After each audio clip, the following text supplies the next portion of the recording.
Всем привет! Это ДТП с участием 3 автомобилей на промышленности. Я вот себя только снимаю. Расскажите вкратце, как получилась вообще такая ситуация, из-за чего?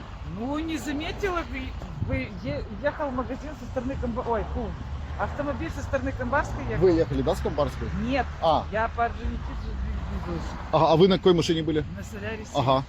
И кто, получается, это?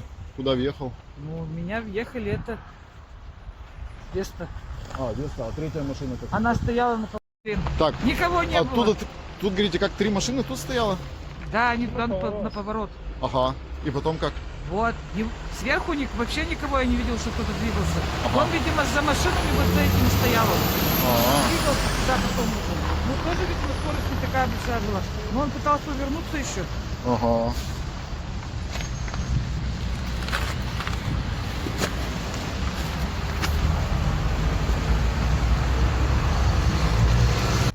А Как-то все, так. все трезвые были, да, как бы? Конечно. Остальные.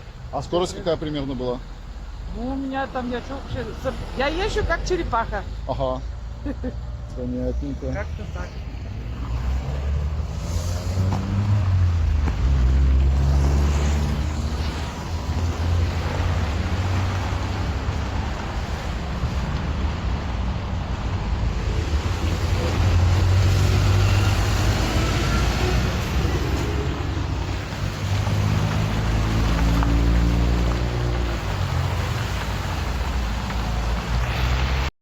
Конечно, целая.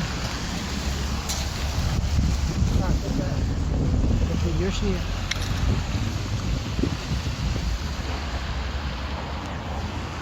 Вот, ребят, такие последствия. Так что будьте аккуратнее, внимательнее, пожалуйста. Всем удачи, всем пока.